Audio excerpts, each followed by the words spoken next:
Welcome back to the show. I'm your host, Phil Risher, and on today's episode, we're going to be discussing how to scale an unscalable home service business to over $3 million with Chris Lalomia. Thanks so much for joining us today, Chris. Hey, Phil, looking forward to it. It was a lot of fun. Yeah, for sure. So Chris is the owner of the Trusted Toolbox, a $3 million plus handyman company. They have 15 handymen, and he also has a remodeling division as well.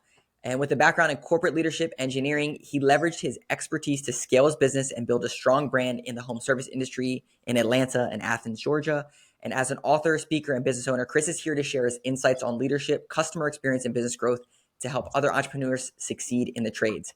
So Chris, can you tell us how did you get into construction? You're in engineering, doing all this stuff. How did you start a handyman company?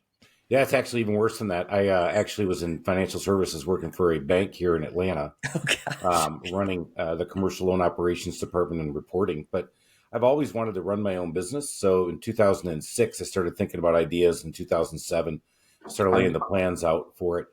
But decided that the handyman business would be something that was, at the time, I didn't think 2008 was going to be a recession, Right, but I right. thought it would be something that people were going to start gravitating towards because they're doing less and less in the homes themselves, and they Mm. needed a good quality handyman. So what I try to do is I've implemented the professional spin on a traditional handyman.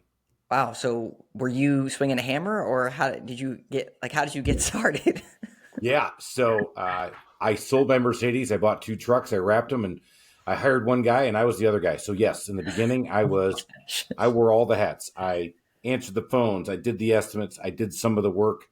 But by towards the end of the year, I really stopped swinging the hammer after about a year and a half or two. Every once in a while, and today I don't do anything really. In fact, everybody in my company will attest to that. Yeah. Well, that's the thing. I think as you grow your business, you have to take off the hustler hat and you have to become the leader. And it's two different mindset shifts of what does that look like from a day to day of doing stuff, which I think It a lot does. of people fall into that trap. Yeah, that absolutely is the problem. They talk about in the E-Myth is that you're the technician, the manager, or the visionary. Yeah. And for me, I was really stuck in the manager role for a long time Mm, because I wasn't the best technician. But in the manager role, what I was really good at was sales. mm, I was good at managing the people that did the yeah. work. But again, those were always bottlenecks as we tried to scale. Yeah, so you said that it was hard to get out of that manager position. How did you get to the visionary where you're not doing anything, but you're actually setting the vision? Right. It's been an evolution. I've been at it now for 16 years. Yeah. And then when you look at the arc, it's not linear. Definitely not linear in terms of profit. I can promise Yeah. you that. But what it was is not linear in terms of adding people to the staff. So what I did Mm, was I worked until it hurt too much, and I realized I was the mm, bottleneck, and then I would go hire a position.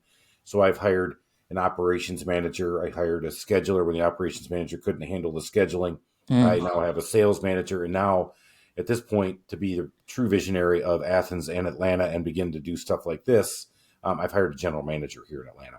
Yeah, that's awesome. And there's a really great book called Buy Back Your Time from Dan Martell. And he talks about a lot of business owners hire for growth. They think, oh, if I just hire another sales guy, if I take on this big marketing budget and that kind of stuff, that's going to grow you. And really, it's about buying back your time with where's my limit at? And then I don't like doing this. So let me hire someone so then I can go do something else that I really enjoy and grow the business. Correct. Yep, Yeah. that's a great point. Sometimes just throwing money at things is not the best way to go. Yeah. I can promise you that one too. Yeah. So one of the big things was obviously you scaled this handyman business, which to people listening there that are in the home service trades, handyman is a million things, right? Like someone comes out to fix something random here, clog this toilet, unclog this toilet. How do you scale this? And what is that? How did it come about? Yeah. So I've had people ask me, "Would you do it all over again?" And I keep saying no, because I wish I was just an HVAC service. Yeah. I wish I was just doing garage doors. I wish I was just an electrician. And I say just because those are all obviously skilled trades. Yeah. With my handyman, the issue is, and this has been the same discussion has been going on since the 50s, is that nobody's getting into the trades anymore, Hmm. right? It literally, there was an Yeah. article in 1959 saying how people were getting out of the trade. So it's a time immortal question. Here's the problem. I can't train my guys to become handymen. They have to know how to get around the house. Drywall, carpentry, minor plumbing, minor electrical, exterior trim repair, siding repair, deck work, hanging doors, windows. I mean, it's just a lot of stuff, which makes us very valuable to a customer and keeps us going back to people. Our repeat business is 40%. Wow. Um, but I can't just hire a 21-year-old who has carpentry skills and say, now you're going to become a handyman, because he may or may not know. It's just, you have to have some of that experiences so you know what to do. So the scaling part has been really difficult. And the issue that you have is that it's a people problem. Mm. All right, let's get the sales up. All right, the sales are up. All right, let's fulfill those sales. Now I got to go find good guys. And if they're good at what they do, they really don't need my company. But what I do is I invite my lone wolf to come into our wolf pack and let their inner artist shine. And we talk about that. So those two analogies. If you're on your own, you can hunt and do all your stuff yourself. Have Yeah. your referrals and do good work. I don't need to work for a company.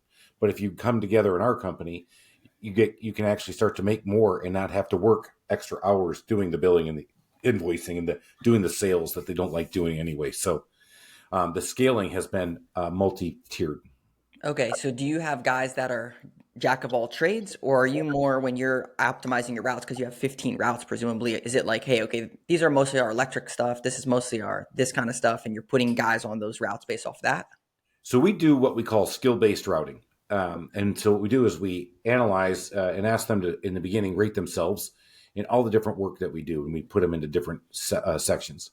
Then we evaluate them and how they do while they work during their training period with us or on their onboarding sessions.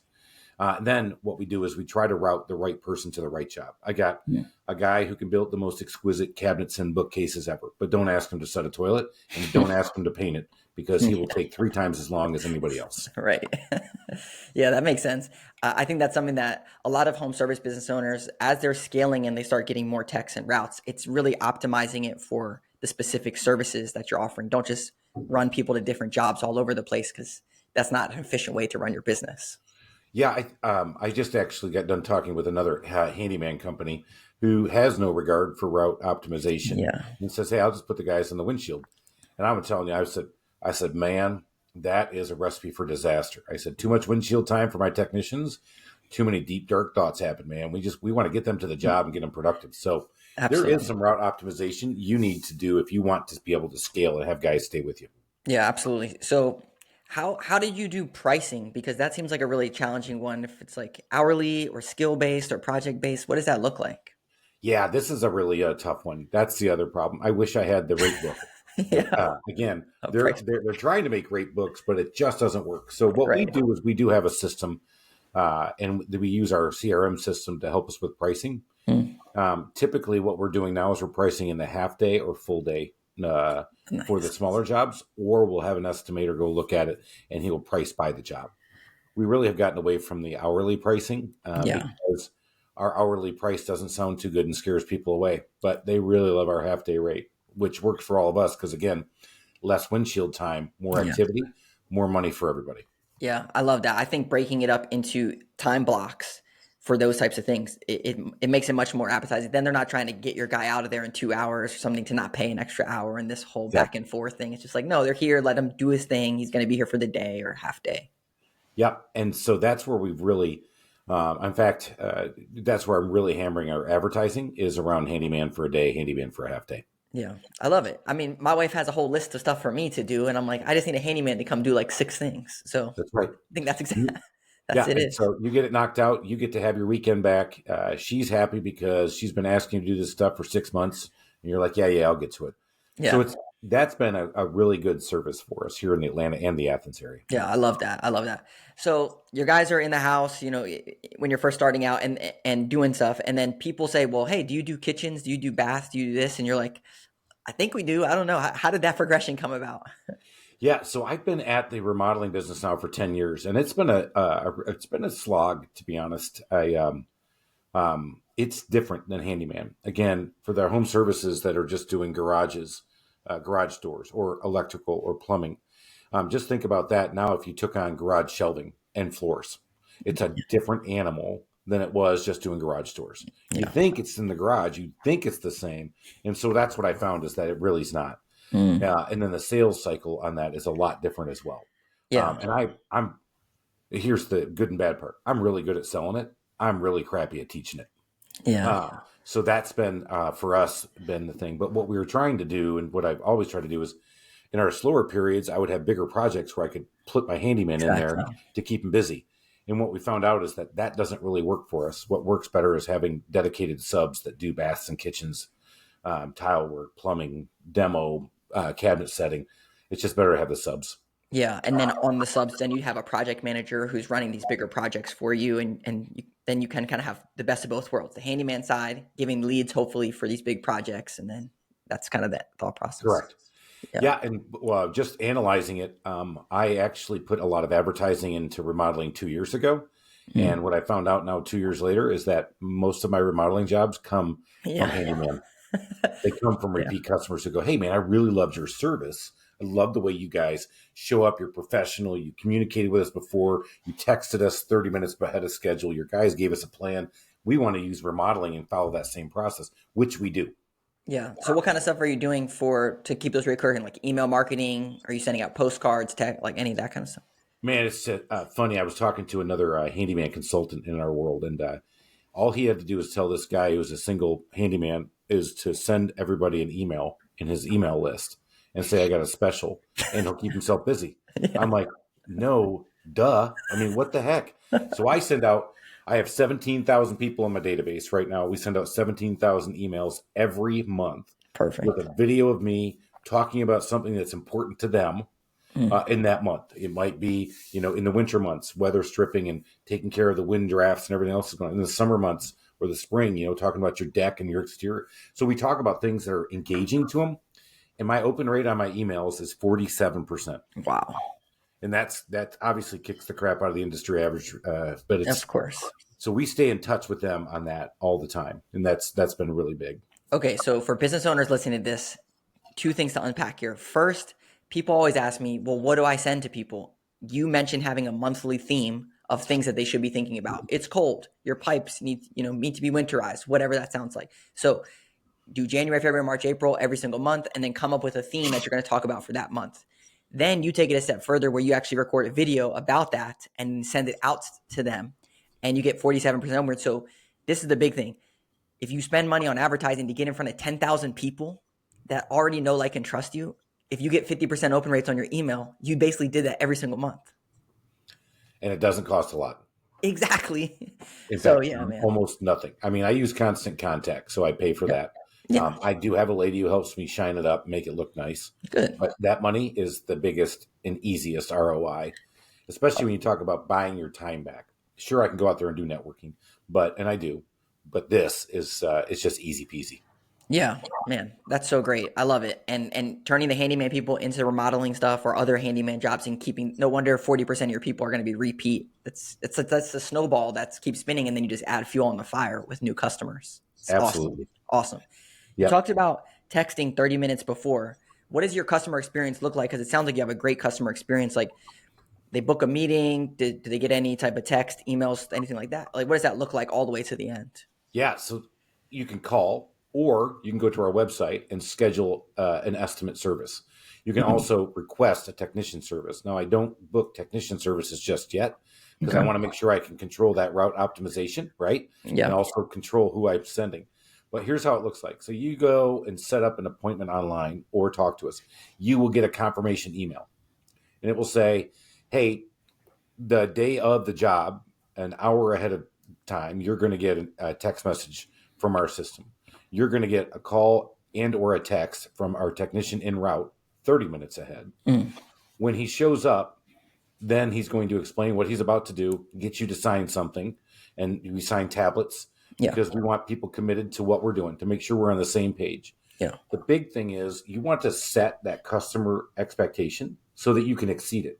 Think about it for a minute, right? When somebody calls to get your hot water heater fixed, and I know it's water heater, and all the plumbers always make fun of me for that. Let's say you're going to go get that, you got to get that fixed or replaced. The customers don't really know what to expect, but you do. And you know that you're going to have to turn off the water to the house. You know you're going to have to drain the water heater. You know you're going to have to install a new water heater and probably with some new fittings and maybe even have to do an expansion tank. You know that, but you didn't tell them that. And you come back to them and they say, well, why is my water out of my house? And you're like, well, how else do you think I was going to do it? Well, you know that, but they don't know They that. don't. Yeah. So how can you exceed their expectation? You tell them, hey, you're probably going to be without water for a couple hours. Hey, when we're done, we're going to have to bleed those things back out because they're probably going to start snap, crackling, and popping on you. It's Yeah. going to take a couple hours for the hot water to come back. Mm. And I'm going to look at everything. There might be some things we need to do to bring it up to code because things have changed, and Yeah. it might be a little bit more money. And you say that up front.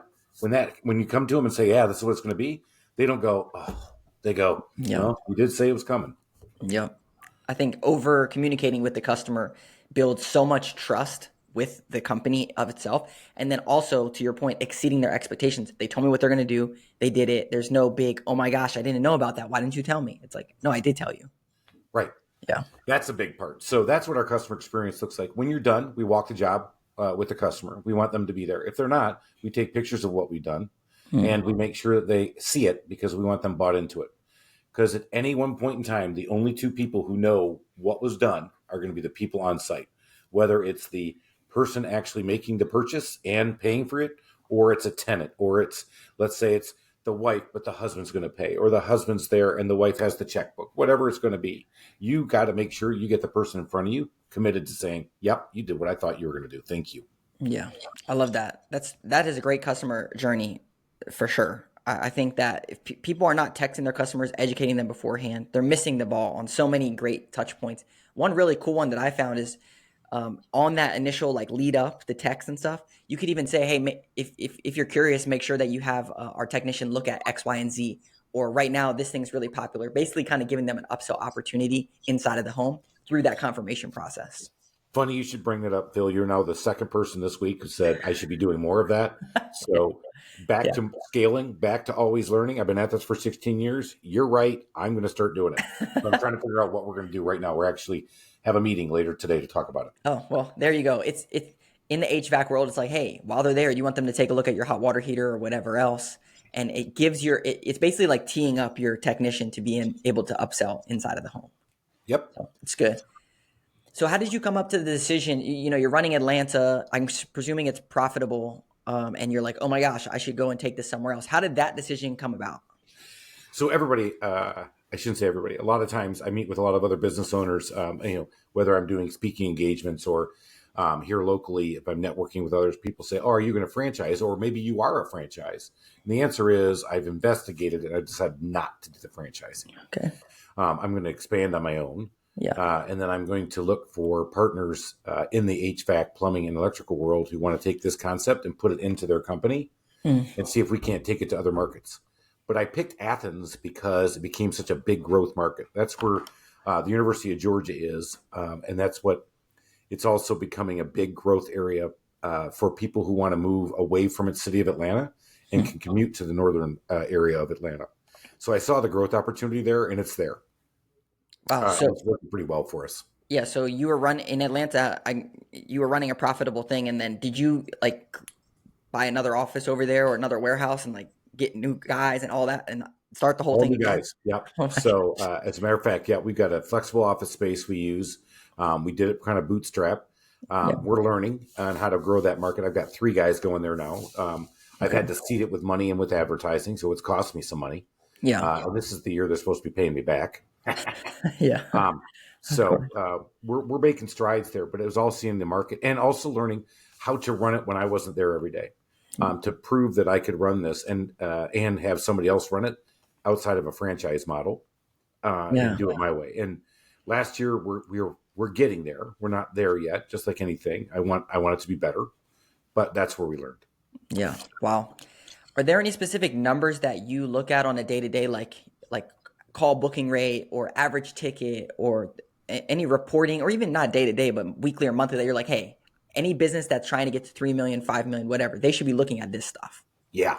So, excuse me. I'm not looking at the daily numbers as much anymore. Back to the scaling. Yeah.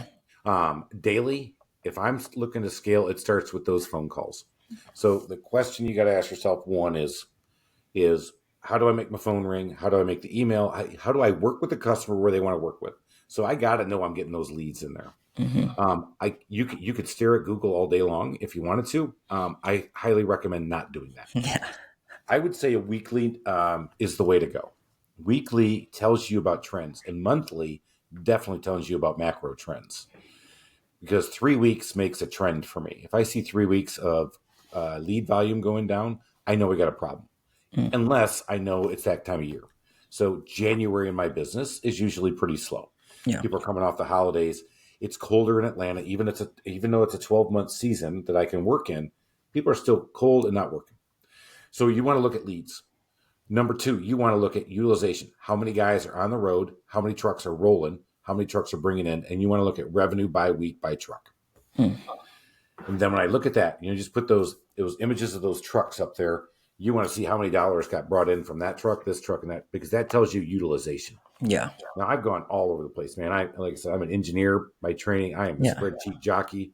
I was on spreadsheets before they were even called spreadsheets. I mean, you can overanalyze this, but I would tell you is that get the data in, look at it weekly. That's leads, that's calls, emails, chats, whatever you guys Yeah. do. Most of us are still calls. You want to look at how much money your truck brings in every week to make sure that's going on. And then you absolutely want to look at how much AR you've got, because I should be zero. Yeah. I That's should be what I was getting gonna. paid at the time I'm done. And I still have people who slow pay. And I've Wow. still had to chase people down. I still have lost money because I could not get them chased down enough. And Wow. you really got to watch that, because that one's an absolute, just a suck. And then the other thing I do look at is you got to figure out how to make those leads work. And so marketing.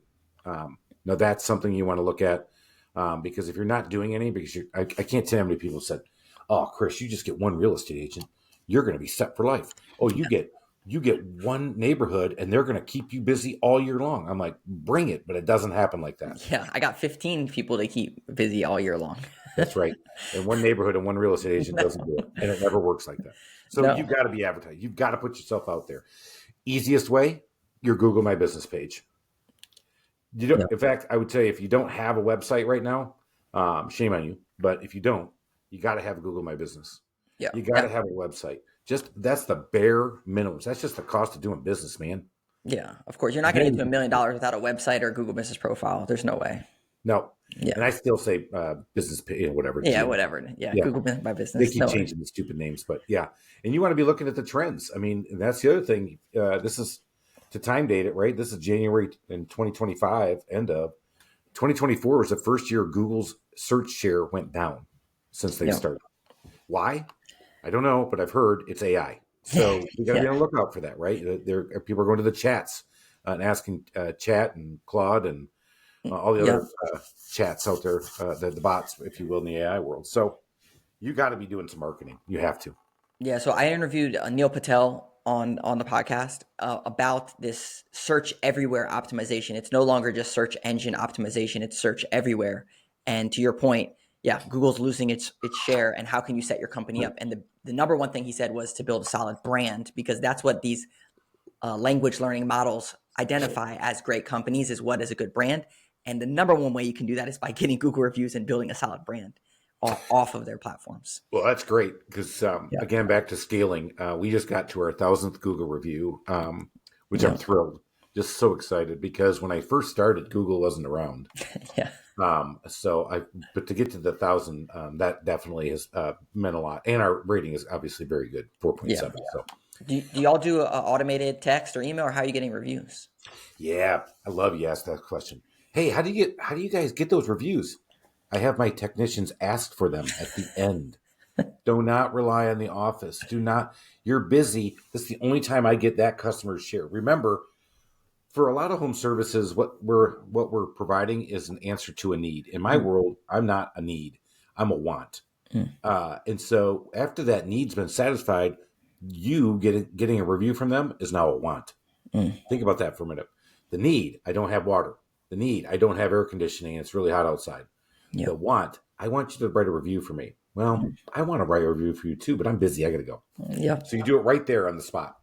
So what we do is our technicians, with one push of a button, sends them a text message saying, I would love to have you give me a review. If I didn't earn 5 stars, let me know, and I will make it happen. Yeah. I think a lot of people miss the mark. They think, oh, I'll just set up this automation and it's going to go out and I'm going to get a ton of reviews. When really it's Chris and Phil. My name's Phil, and I did this great service for you. Do you mind leaving me a Google review because I did this great service for you? And that's what they want to do. And everybody in my company is fired up on doing this. And I will tell you, I incent my guys. Yeah, They get an extra $25 for good. any review they get that mentions them. And I would pay for that marketing all day long. Absolutely. I tell these Hey, guys for 5 minutes, you have to ask one question. You make $25 in 5 minutes. yeah, yeah. That's a nice hourly return, my friends. Oh yeah.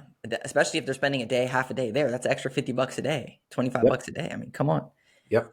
So you mentioned, you obviously your Google Business Profile is going to get you organic traffic. You're getting calls. You get repeat customers.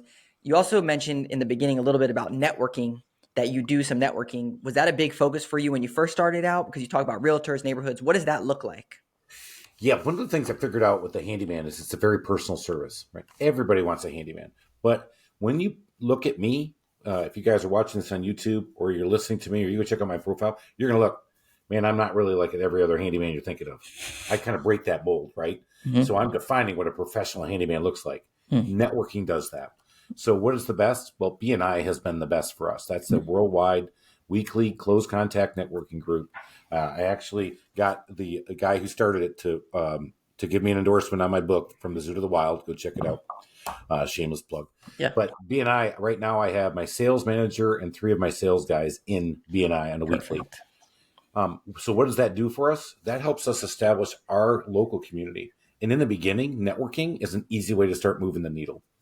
When you get up to the size I am now, 5 and 6 million, networking is a piece, but I've still got to feed the beast. I mean, I'm actually I host a home radio show here in Atlanta that airs every Saturday at 9 a.m. So I'm on the radio. I'm in the books that go out. Print's coming back in 2025, believe it or not.